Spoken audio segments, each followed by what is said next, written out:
Okay guys, so karon tudloan ta mo unsa paggamit ani Wi-Fi repeater. Dagan ang utana unsa pag-configure o pag-reset aning Wi-Fi repeater. So kini Wi-Fi repeater. Tudloan ta mo unsa pag-configure. Kini na Wi-Fi repeater napait ako sa Shopee katong year 2020 pa. So mag 5 years na ni karon. Niya iyang manual o niya po diyang box pa. Kini. So karon, ati sila ta magsugod.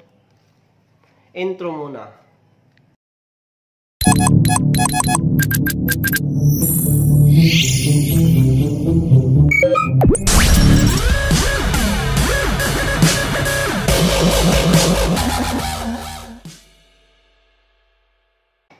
So, start kita. So, mao ni yang Wi-Fi repeater o mao ni iyang LAN port. Katong RJ45 na isaksak mao ni. Og mao po ni iyang tapad kining may reset button. Kini reset button, kini na portion reset button. So mao ni.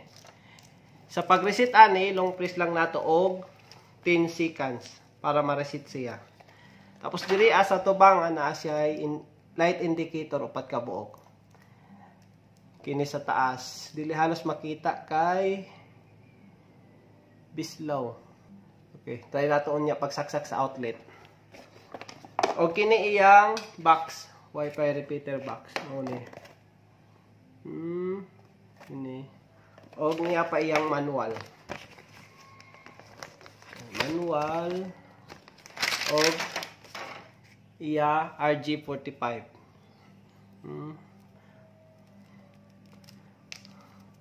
Mga 12 inches yata to. Mga 12 inches ang katason ani. So try nato mag-reset o mag-configure ani. Try nato. Isaksak asa nato sa outlet. Ako asa i-post ang video. So try nato saksak ang Wi-Fi repeater diri sa outlet. So mao ni ang outlet o Wi-Fi repeater. Saksak nato. So mao ni yang light indicator. So kini itong akong giingon nga LAN na katong isaksakan og RJ45 og kini ang reset button. Tapos diri na ay upat ka light indicator. Kini sa iyang power button light sa power indicator. Kining ikaduha sa Wi-Fi indicator og kining ikatulo mao ning sa WPS na indicator kini. Kung ilong press nimo ni. Tapos kining sa pang-upat ay sa LAN indicator katong naisaksak na laptop or PC diri musiga kining light indicator sa laptop or PC. So sa pag reset ani, ilong press lang nato ning reset button. So ini, try nato Obserbahi ang light. Long press nato ng 10 seconds. Mawala ka nang nag-blink og mo steady dayon siya. So, nawala, then steady. After ana, magbe-blink na. Kana. So, successful ang pag-reset. Para ma-configure dyan, ato i-connect sa Wi-Fi repeater na signal. So, try na to. Post ko asa. So, mao ni iyang manual. Medyo abog na. Dugay na manggod 5 years na. Abog na. Kini iyang manual. So, na-adire tanan mga tutorial. Step by step baya na dire duha ni ka option kung unsaon pag-configure katong EP mode og ang repeater mode. So, ang EP mode mao tong gamiton ang RJ45 or LAN cable. Mao ni. Okay. So, try na to. Mag-configure. Connect na to sa Wi-Fi na signal. So, start kita. Una,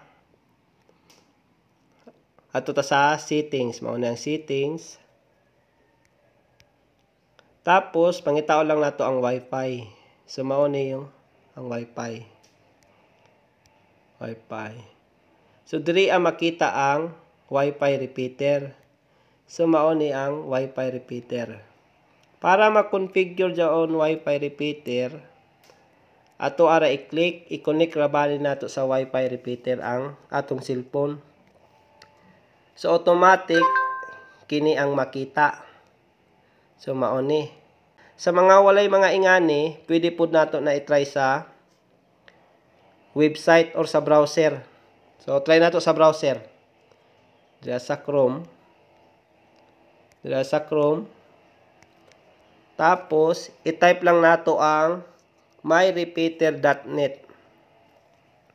myrepeater.net.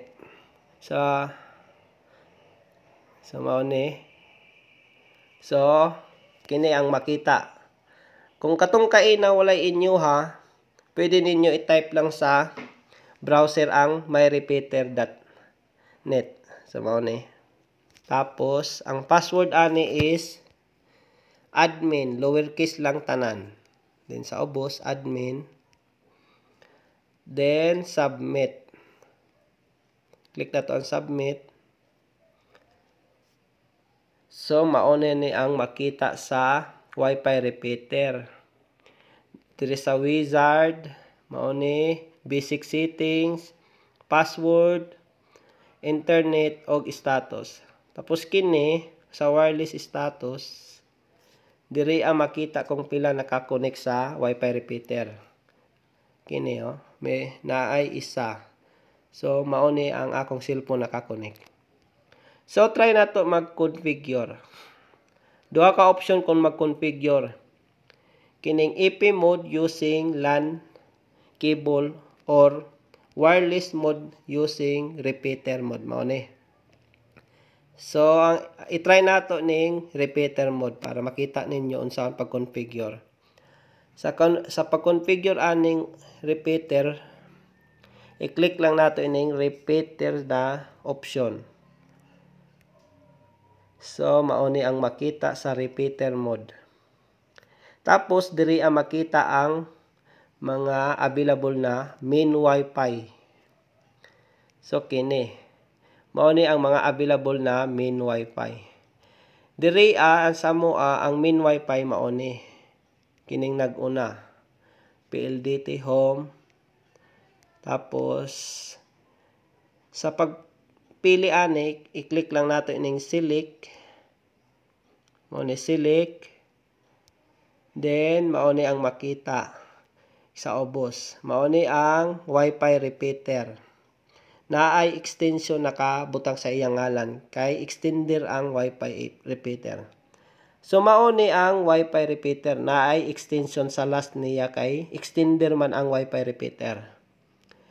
Tapos, diri ang repeater is SSID, pwede nimo na ilisan og laing pangalan. Halimbawa, ang ato ibutang is Clip TV na lang kay mao'y ako channel. So, mauni. Pwede nimo siya ilisan. Pero, ang password, dili nimo siya ilisan kay ang password dapat ani same sa main Wi-Fi. Kung unsa ang password sa main Wi-Fi, maupod ang password sa Wi-Fi repeater. So, i-type na to password. I-click lang nato ning unmask para makita ninyo ang password. So, diri ang password ani is Reg Bilyadama 1990. Mauni ang password sa main Wi-Fi. Tapos, click nato ang apply. Mag-automatic initializing ini. So, kini nag-initializing na. Ulaton lang nato mag 100%. Tapos mag-auto exit dayon ta sa main Wi-Fi. So ayan. Close dayon nato. Close. So mao na ni ang Wi-Fi repeater. Lantaw na to sa settings kung na-configure na ba. So, settings. Balik ta sa settings. Tapos, Wi-Fi. Mao ni ang Wi-Fi. Okay. Click na to ang Wi-Fi. So, mao na ni ang Wi-Fi repeater. Giilisan lang nako og pangalan. Kay, sample raman ni pag-configure. So, kini. Click na to. Okay. Click. So, diri ani mo i-type ang password. Kung unsa ang password sa main Wi-Fi, mao pod ang password sa repeater. So, ang password ani is same sila password sa main Wi-Fi. Tapos, connect. So, mao na ni ang pag-configure. Ulatan lang nato mag-connected. So ayan, connected na siya. So mao na ni ang pag-configure sa Wi-Fi repeater. So ingato lang ka simple kung saan pag-configure. So that's all. Thank you.